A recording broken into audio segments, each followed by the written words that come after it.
Hello everyone, welcome to channel learn with ease. आज का topic है कंपैरेटिव स्टेटमेंट का, जिसमें हम सॉल्व करेंगे question number 9 and 10, chapter 3 DK Goyal की बुक से, class 12 accounts. Online sessions, online classes के लिए आप मुझे स्क्रीन पर दिए गए इस नंबर पर व्हाट्सएप कर सकते हो अपना नाम और क्लास। अगर आप डीके गोयल के साथ साथ टीएस ग्रेवाल बुक को फॉलो कर रहे हो तो चैनल की प्लेलिस्ट को क्लिक करो, आपको न्यू एडिशन के सॉल्यूशंस अपलोडेड मिलेंगे। साथ में ही कम्युनिटी सेक्शन में एमसीक्यूज मिलेंगे क्विज की फॉर्मेट में, और एमसीक्यूज के सॉल्यूशंस शॉर्ट्स में। तो बहुत कुछ है चैनल पर, विजिट द चैनल। अच्छा लगे तो शेयर और सब्सक्राइब जरूर करना। क्वेश्चन में कहा है कि आपको comparative statement of profit and loss बनाना है।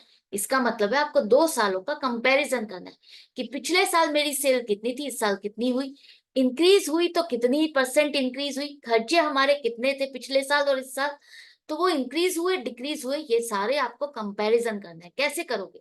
फॉर्मेट आपको ध्यान रखना है, इसमें इंपॉर्टेंट है फॉर्मेट। सबसे पहले लिखो पर्टिकुलर्स। कंपनी है तो कंपनी का जो आपको मेंशन है फॉर्मेट, उसी फॉर्मेट के अकॉर्डिंग ही आपको बनाना है, कोई और फॉर्मेट नहीं लिखना, अपने हिसाब से ऊपर नीचे नहीं लिखना। तो सबसे पहले पर्टिकुलर्स, उसके बाद नोट्स टू अकाउंट, कोई नंबर दिया है तो वो लिखोगे, फिर प्रीवियस ईयर और फिर करंट ईयर, और उसके बाद current year minus previous year, increase या डिक्रीज जो भी अमाउंट हुआ वो अमाउंट आप लिखोगे एब्सोल्यूट चेंज में। उसके बाद लास्ट कॉलम में आप परसेंटेज ऑफ इंक्रीज और डिक्रीज लिखोगे। कैसे करोगे? देखो, सबसे पहले हमारा आता है सेल, रेवेन्यू फ्रॉम ऑपरेशन आपको दिया है, तो रेवेन्यू फ्रॉम ऑपरेशन मतलब नेट सेल्स आपकी है 6 लाख और 9 लाख। पिछले साल 6 लाख थी, इस साल 9 लाख है, तो पिछले साल से इस साल आपकी सेल बढ़ गई है 9 lakh. Current year minus previous year करो, 3 लाख से आपकी सेल इस साल ज्यादा हुई, बढ़ गई। कितना परसेंट इंक्रीज हुई? तो इसके लिए आपको क्या करना है, 3 लाख, ये जो 3 लाख है, जो चेंज आपने निकाला इंक्रीज, इसको डिवाइड करोगे प्रीवियस ईयर से, मल्टीप्लाइड बाय 100, तो आ गया आपके पास 50%। सेल आपने लिख ली, अब इसमें से हम खर्चे माइनस करेंगे। ये फर्स्ट था आपका, उसके बाद सेकंड में आपका आएगा खर्चे। खर्चों में आपका आएगा कॉस्ट ऑफ मटेरियल कंज्यूम्ड, आपको दिया है कॉस्ट ऑफ मटेरियल कंज्यूम्ड, दिया है कि आपका जो मटेरियल कंज्यूम हुआ है वो रेवेन्यू फ्रॉम ऑपरेशन का 60% आपने मटेरियल कंज्यूम किया। तो 60% कितना बनेगा आपका? आपका बनेगा 3,60,000। पिछले साल हमने अपनी सेल का 60% मटेरियल यूज किया था, यही आपको फिगर दिए ना, तो उसी तरह से आपको कैलकुलेशन करनी है। और इस साल हमने सेल का 50% हमारा कॉस्ट ऑफ मटेरियल कंज्यूम्ड है, तो 9 लाख का 50% 4,50,000। अब आपको देखना है कि पिछले साल से इस साल इंक्रीज हुआ या डिक्रीज हुआ, तो क्या करोगे, current year minus previous year, 90,000 positive है तो इसका मतलब इंक्रीज है।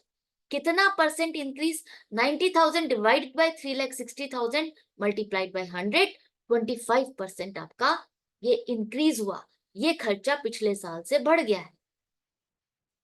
अदर एक्सपेंसेस आपको दिया हुआ है 48,000 और 67,500। कितना बढ़ गया? Current year minus previous year, positive है इसका मतलब इंक्रीज है, 19,500 रुपए का ये खर्चा बढ़ा।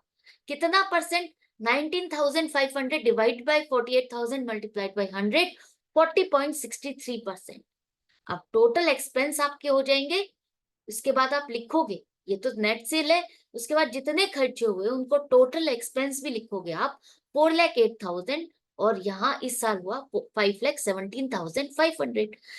कितना बढ़ गया इस साल सारा खर्चा? अगर टोटल देखा जाए तो वो टोटल खर्चा आपका बढ़ा है current year minus previous year 1,09,500। Percentage, तो 1,09,500 divided by 4,08,000 multiplied by 800, multiplied by 100, 26.84% है। अब आपको जो यहाँ पर कंफ्यूजन होती है वो ये कि टोटल एक्सपेंस हम कर रहे हैं तो ये दोनों का टोटल यहाँ पर वही आना चाहिए, नहीं आएगा। और नहीं आ रहा तो कंफ्यूज भी नहीं होना, नर्वस भी नहीं होना। आपको बस ध्यान ये रखना है, जो ये टोटल है ये 1,09,500 आ रहा है, तो इन दोनों का डिफरेंस जो आएगा वो भी 1,09,500 ही आना चाहिए। अगर कुछ और आ रहा है तो इसका मतलब कहीं ना कहीं गलती हुई है।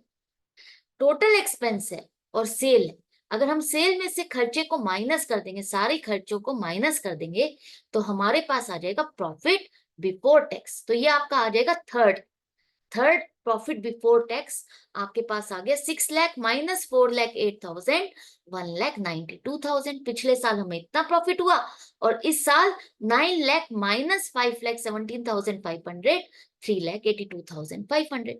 तो प्रॉफिट बिफोर टैक्स पिछले साल से इस साल इंक्रीज हुआ कितना, 1,90,500। कितना percent, this divided by this multiplied by 100, 99.22%। इसमें से अब आपको टैक्स माइनस करना है। टैक्स का रेट आपको दिया 50%, मतलब जितना प्रॉफिट है उसका 50% टैक्स आपको जमा करना है। वो टैक्स का खर्चा 50%, टैक्स आपका एक खर्चा है, तो जिसे आप लेस करोगे फोर्थ आइटम में आ जाएगा लेस टैक्स। इसका आधा 96,000, 50% का मतलब आधा ही हो गया ना 96,000, और इसका भी 50%, 1,91,250। पिछले साल से इस साल हमारा खर्चा टैक्स हमें जो पे करना है वो ज्यादा करना है। कितना, 95,250।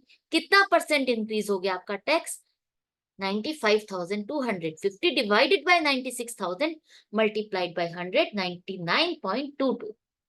अब प्रॉफिट में से टैक्स को काटने के बाद जो प्रॉफिट बचेगा वो क्या कहलाएगा आपका, प्रॉफिट आफ्टर टैक्स। तो वो 50% टैक्स कट गया तो 50% ही प्रॉफिट बचा, 96,000, 1,91,250। डिफरेंस आपका जो प्रॉफिट बढ़ गया पिछले साल से वो 95,250, मतलब 99.22% आपका ये प्रॉफिट इंक्रीज हो गया। राइट, आई होप आपको अच्छे से समझ में आ गया। क्वेश्चन नंबर 9 हमने इजीली सॉल्व कर लिया। जैसा जैसा क्वेश्चन में कहा है आपको वैसे वैसे करते जाना है। बस फॉर्मेट आपको पता होना चाहिए कि सबसे पहले आपकी net sales, revenue from operation, उसके बाद खर्चे। खर्चों में सबसे पहले आप डायरेक्ट कॉस्ट को लिखते हो। डायरेक्ट कॉस्ट में आपका आता है कॉस्ट ऑफ मटेरियल कंज्यूम। उसके बाद दूसरे खर्चे, तो सारे खर्चे टोटल एक्सपेंस हो गया, और खर्चों को माइनस करने के बाद प्रॉफिट बिफोर टैक्स आएगा, और इसमें से टैक्स को माइनस करोगे तो प्रॉफिट आफ्टर टैक्स। इसी तरह से क्वेश्चन नंबर 10 आपको सॉल्व करना है। क्वेश्चन नंबर 10 में आपको कहा है आपकी सेल 2 सालों की है, 23 और 24, आपको कंपैरेटिव बनाना है।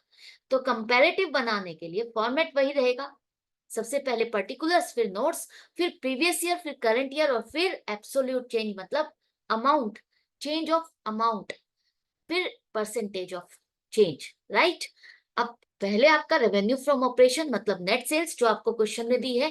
पिछले साल की फिगर 10 लाख और इस साल 15 लाख, तो पिछले साल से इस साल हमारी सेल 5 लाख बढ़ गई है। Current year minus previous year, 5 lakh upon 10 lakh multiplied by 100, कितनी परसेंट सेल आपकी बढ़ी, 50%।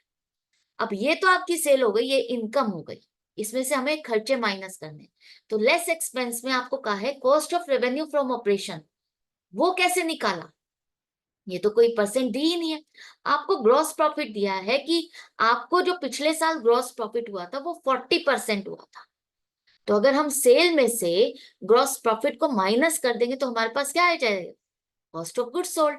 तो कॉस्ट ऑफ गुड्स सोल्ड या cost of revenue from operation आपका 60% है। अगर 40% आपका प्रॉफिट है तो बाकी 60% आपका कॉस्ट ऑफ गुड्स सोल्ड है। तो इसका 60% 6 लाख होगा। और इस साल हमें कॉस्ट कितनी है, इस साल हमें ग्रॉस प्रॉफिट 30% हुआ। तो 30% अगर प्रॉफिट है तो बाकी 70% इसका मतलब कॉस्ट है। तो कॉस्ट ऑफ गुड्स सोल्ड आपका कितना हो गया, अगर 4.5 लाख रुपए आपका ग्रॉस प्रॉफिट, इसका 30% 4.5 लाख आपका ग्रॉस प्रॉफिट होगा। 4.5 लाख रुपए, 4,50,000 को इसमें से माइनस करोगे तो जो बचेगा वो cost of revenue from operation 10,50,000। अब ये कितना खर्चा बढ़ गया हमारा, current year minus previous year 4,50,000। कितना परसेंट बढ़ा, 4,50,000 डिवाइड बाई 6,75%। ये तो था आपका cost of revenue from operation. इसी तरह से आपको दिया है अदर एक्सपेंसेस। अदर एक्सपेंसेस के लिए कहा है कि 2 लाख और 1.5 लाख है, 2 लाख एंड 1,50,000। तो 2 लाख पिछले साल ज्यादा खर्चा है और इस साल हमारा कम है, तो ये कम हो गया। कैसे पता चला, current year minus previous year, 50,000 negative में आंसर आ रहा है। डिक्रीज हो गया ये खर्चा हमारा पिछले साल से, कितना percent, 50,000 divided by 2 lakh multiplied by 100, 25%। Right. अब टोटल ऑफ एक्सपेंस करोगे तो टोटल एक्सपेंस पिछले साल 8 लाख, इस साल 12 लाख, 4 लाख के आपके खर्चे बढ़ गए। पूरे 50% से आपका खर्चा बढ़ गया। 4 lakh divide by 8 lakh multiplied by 100, 50% से सारा खर्चा आपका बढ़ गया। अब सेल में से सारे खर्चे माइनस कर दोगे तो आपके पास आ जाएगा profit before tax. Profit before tax आ रहा है आपका 2 लाख, पिछले साल, इस साल 3 लाख, 15 लाख माइनस 12 लाख, 3 लाख। पिछले साल से इस साल हमारा प्रॉफिट बढ़ा तो है, कितना? 1 lakh rupees. 3 lakh minus 2 lakh, 1 lakh rupees. कितना percent? 1 lakh divided by 2 lakh multiplied by 100, 50%। आपको जो आंसर में दिया है profit before tax and after tax 75, वो थोड़ी सी मिस प्रिंटिंग है, तो ये आपका 50% आएगा। इसके बाद हम टैक्स इसमें से काटेंगे, टैक्स माइनस करो। टैक्स की परसेंटेज दी है, पिछले साल थी 40%। 40% इसका टैक्स, इसका 40%, 80,000 आपने टैक्स जमा किया। इस साल हमने अपने प्रॉफिट बिफोर टैक्स में से इसमें टैक्स जमा किया 30%, तो इसका 30% 90,000। पिछले साल से हम इस साल 10,000 का टैक्स ज्यादा भर रहे हैं। कितना percent? 10,000 divided by 80,000 multiplied by 100, 12.5%। अब प्रॉफिट आफ्टर टैक्स कितना बचा? प्रॉफिट में से टैक्स का खर्चा माइनस करो, 1,20,000, और इस साल हमारा 2,10,000। टैक्स का खर्चा घटाने के बाद जो हमारी इनकम प्रॉफिट बढ़ा, वो कितना बढ़ा? 2,10,000 माइनस 1,20,000, 90,000, और 90,000 divided by 1,20,000 multiplied by 100, 75%। Right. तो आई होप आपको अच्छे से समझ में आ गया किस तरह से सॉल्व करना है, किस तरह से प्रेजेंट करना है। घबराना नहीं है कि क्या दे दिया इस क्वेश्चन में, ये तो कंपैरेटिव स्टेटमेंट कैसे बनेगा, कुछ भी नहीं। आपको इंफॉर्मेशन दी है, उसको आपको कन्वर्ट करना है कंपैरेटिव स्टेटमेंट में। इस फॉर्मेट में आपको उसे लिखना है। तो जब आप प्रैक्टिस कर लोगे 2-4 क्वेश्चंस की, तो आप इजीली कर पाओगे। तो इसी तरह से कनेक्टेड रहो, सीखते रहो। यहाँ पर 2024 आएगा, मिस प्रिंटिंग होगी, टाइपिंग एरर है, 2024 आएगा। Right, 2024 and 23। तो इसी तरह से प्रैक्टिस जारी रखना, कनेक्टेड रहना। मिलते हैं नेक्स्ट वीडियो में नेक्स्ट क्वेश्चन के साथ। Good bye and take care.